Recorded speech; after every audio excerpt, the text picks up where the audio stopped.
Hello, everyone. Today we're going to be talking about the IXL assignment SPN, percent of a number, and that could include tax, discount, and more. First, let's refresh our memory on how we calculate percents. If we look at this top example right here, a big part of our problems could be percent increase. That could be tax, tips, interest. That's anything where we are increasing our total price. So for this example, a jacket costs $60 plus 7% tax. We first would need to find out what 7% of $60 is. Then, because that is tax, that is a percent increase, we add the original amount plus the price we're paying for tax, and that would give the total amount that this jacket would cost when you go to officially check out. Another scenario that we could run into, the second one, is percent decrease. That means our amount is decreasing. Maybe there's a sale or a special discount going on. In a similar fashion, if we have a jacket here and it's on sale for 20% off, we first need to find what 20% of $60 is. Then it's a decrease, it's a sale. So we would take our original amount and subtract the sale to find what the actual price, but that discounted price is of the jacket.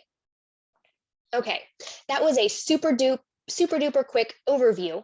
Let's actually get into IXL and work these out where we can see all the steps and get a better picture of what we need to do. Here is our first problem. The sales tax rate is 10%. If Layla buys a lamp priced at $71, how much tax will she pay? I've read it once, I get the gist, we're talking about tax. That flags in my mind, okay, tax is percent increase. That means we're increasing our price. But let's read it a second time and highlight or underline or circle those key phrases and numbers. All right, I see my tax is a 10% tax. The lamp that we're buying is $71. My question is, how much tax will she pay? That question right there is super duper, uber duper duper important, because sometimes we're asked like this, all we need to find is the tax. Other times we may be asked to give the total amount that Layla would be paying at checkout for her lamp. In this case, they're being nice. All we have to do is find the tax. That's important to know because one, you don't want to do too much work, and two, you would get it wrong if you didn't actually answer what the question was wanting. So be very, very careful. Read it twice, read it 3 times, in fact, okay? All right, we know what we're doing here. We have our important information figured out. Let's get to it. First step is we need to convert our 10% tax rate, our percentage, to a decimal.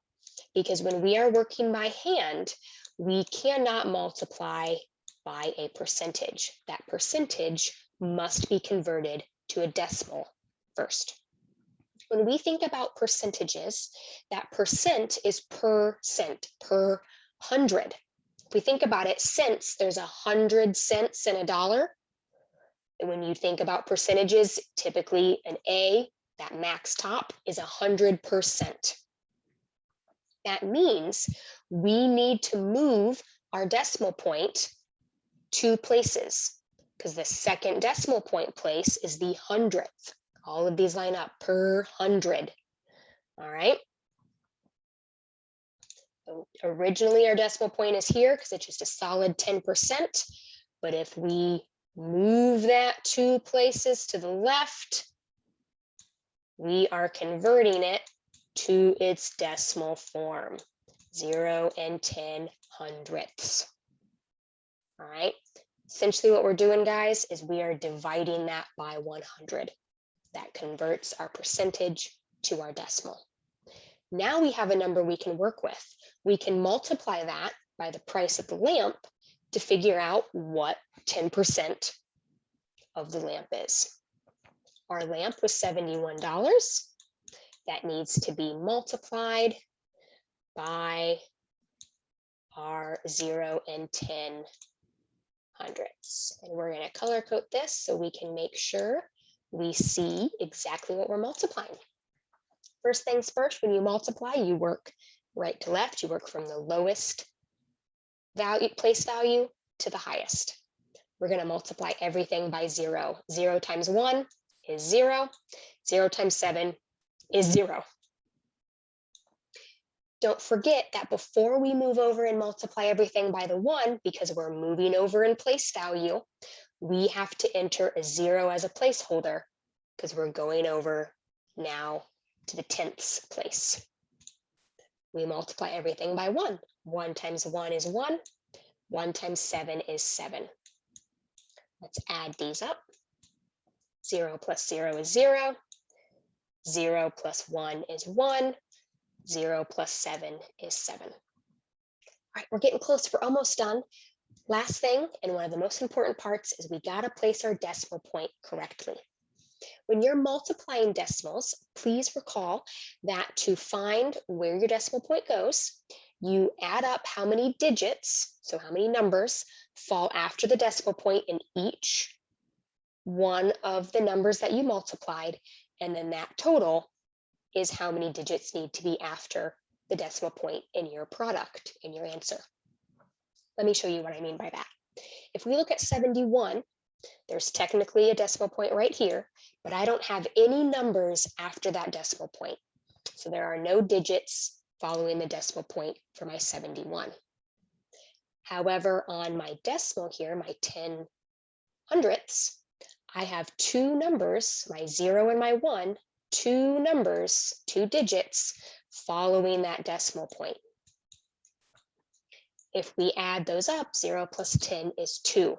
That means in my final answer, I need two digits following to the right of our decimal point. So 1 digit, 2 digits. Our decimal point belongs right here. Since it's a word problem and we're talking about money, that means $7.10 is the tax that will be paid on the lamp. Before I officially type that answer in, before we officially move on, let's reread our question to make sure I did what it asked. It's asking us how much tax she will pay. $7.10 is 10% of 71. That is our tax. That's the final answer. All right, let's go to the next one. Brianna bought a television priced at $733. Shipping and handling cost an additional 7% of the price. What was the total cost of the television, including shipping and handling? All right, let's read this again. So she bought a television that was $733, and then shipping and handling, clearly she doesn't have Amazon Prime, was an additional percent increase, 7% of the price. And we want to know the total cost of the television, including shipping and handling. All right, that means we are going to do an extra step. We are going to need to make sure we get that total checkout price.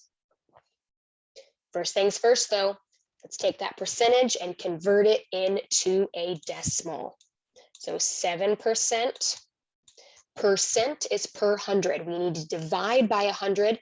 Another way to do that is move 2 decimal places over. So our decimal is to the 100th place. We have an invisible decimal point right here. We move that 1, 2 spaces.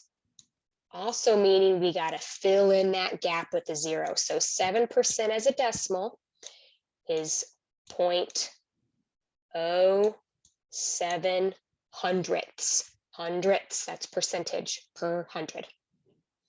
Okay.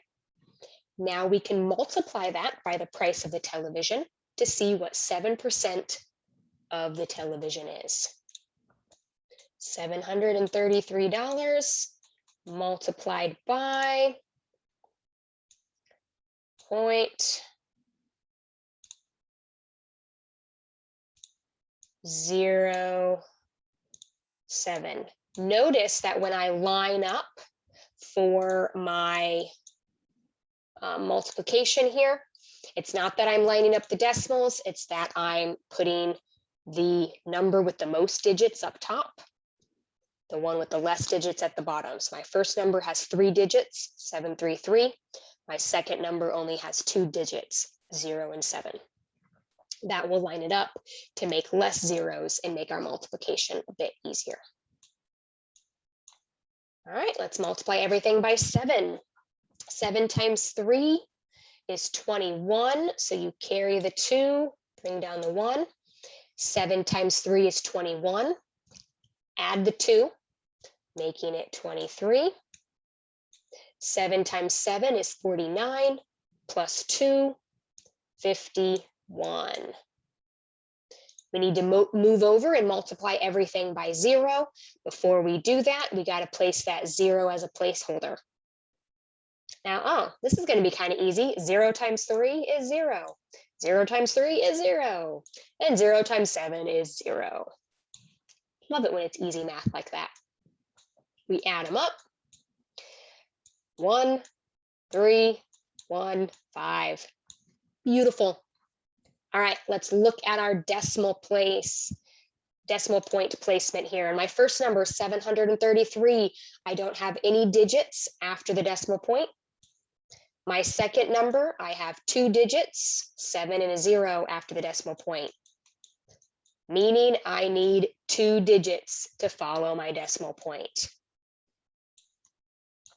So we have $51.31. Is that our final answer? Hopefully you said no. That is the price of shipping and handling. So shipping and handling. But if we look back at our question, we want the total cost of the television, including that shipping and handling. Meaning we are going to take the price of the television and add that to the shipping and handling price, and that'll be the total checkout amount. We have $733 plus $51.31. First thing I notice is when we add and subtract decimals, you do need to line up your decimal points. So let's write $733 in its full dollar amount with representing that there are 0 cents. That will allow us to line up our decimal points, $51.31. Now we can add. 0 plus 1 is 1. 0 plus 3 is 3. For adding and subtracting decimals, because they're lined up, you just bring it straight down. 3 plus 1 is 4. 3 plus 5 is 8. 7 plus 0 is 7. That right there would be the total cost of Brianna's television with the shipping and handling, $784.31. Awesome job. Let's check out one that looks a little bit different. What about if we have a sale? We have a percent decrease. We have a sale going on and it is 15% off the original price. Let's read this and see what it is that we're buying that's 15% off. Nellie wants to buy a set of golf clubs. The original price is $280. What is the sale price? Okay. Well, we already recognize, because it was big, orange, and bold, that it's 15% off. That's the sale. The original price is $280.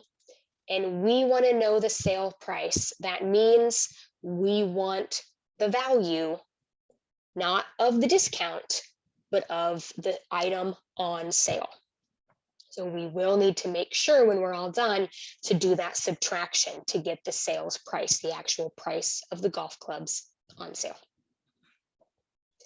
What do we need to do first? Hopefully by now you're like, Ms. Delstock, I've done 2 examples. I noticed in both of them, you changed your percentage to a decimal first.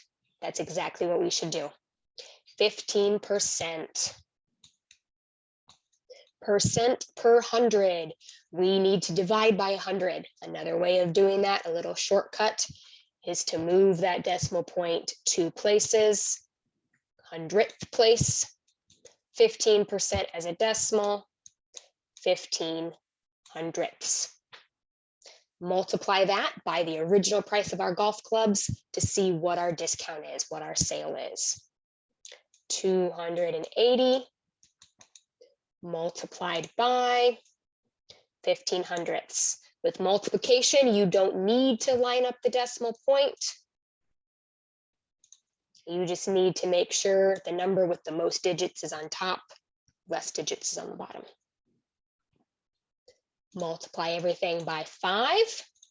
5 times 0 is 0. 5 times 8 is 40. Carry the 4, bring down the 0. 5 times 2 is 10, plus 4, 14. But before we move over and multiply everything by that 1, we're moving over a place value, add that 0.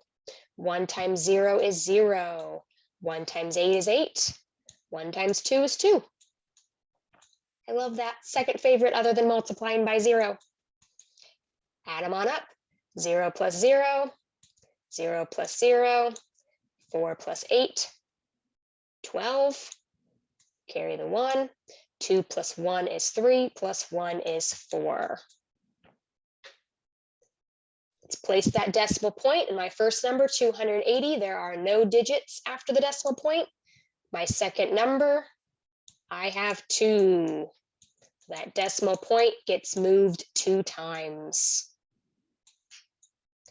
Our discount, that sale, is we are going to have $42 off the original price. But if we want the sales price, we need to take the cost of our golf clubs subtracted by our discount, and that is the sale price. That is how much they will cost on sale. Just like our last problem, we need to look and see, do we need to rewrite $280 with our decimal points? We don't, because that $42, are there any cents? No. So that could even just be written as 42, because there are no cents. That makes our subtraction a wee bit easier. $280 for the original price minus $42 off. We do that subtraction. We got to look for borrowing. We can't do 0 minus 2. We're going to borrow from the 8, so that becomes a 7. Our 0 is a 10. 10 minus 2 is 8. 7 minus 4 is 3. 2 minus 0 is 2. Our sale price, that new cost of the golf clubs that Nellie wants to buy, is $238. That's our sale price. Let's try a few more because there are a wide variety of questions you might get on this IXL assignment. So we're going to do 2 more problems together. A store pays $667 for a grandfather clock and marks up the price by 34%. What is the amount of the markup? All right, so we must have some sort of either, maybe it's like a thrift store or a pawn shop or something, because they got a grandfather clock for that much money. But of course, they have to make money on it. They got to make a profit. So they're going to mark up the price by 34%. And we want to know the amount of the markup. So question, by the amount of markup, does that mean we want how much we're increasing the price by? Or does it mean what is the new sale price? What is the customer going to have to pay? The first one, if we just want the markup, we just want to know how much money it's increasing by. Let's take this decimal, our markup, 34%. Oops, sorry, take this percent and rewrite it as a decimal percent per 100. Move it 2 decimal places. That equals 0 and 34 hundredths. Multiply to see what 34% of 677 is.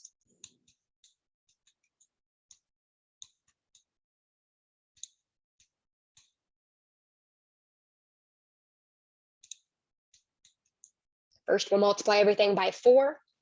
4 times 7, 28. 4 times 7, oh, that's a sloppy 8. 28 plus 2, 30. 6 times 4 plus 3, 27. Let's multiply everything by, I almost said let's multiply everything by 3, but what do we got to add first? We're moving over a place value, add that 0.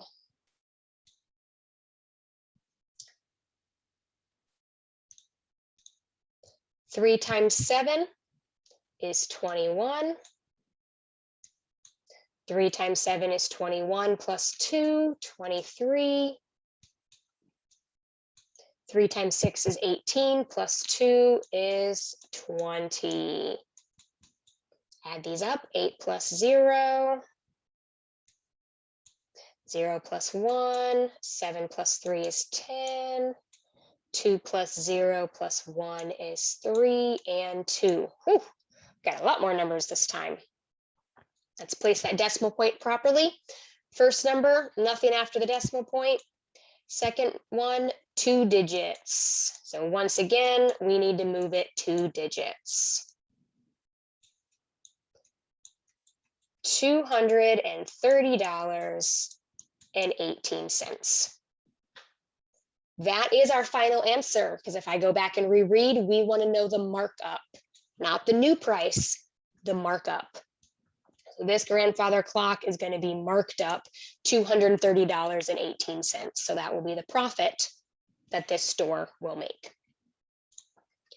Let's do one final problem. Brad earns 20% commission as a salesperson. He sold a crystal vase that cost $523.25. How much commission did Brad earn? First off, let's talk about what commission is. There are some jobs, a lot of times they're sales jobs, where people earn, or maybe a part of their paycheck is commission. So what this means is when Brad sells this vase, 20% is his commission. So he is going to make 20% of that price, 20% of that sale item. Therefore, obviously, he wants to try to sell lots of big ticket, lots of expensive items, because your commission of a larger priced item is going to be greater. You're going to make more money. So 20% commission off of a vase that costs this much. And we want to know how much commission he earned. Now, what is 20% as a decimal? 0 and 20 hundredths. 20% is a decimal.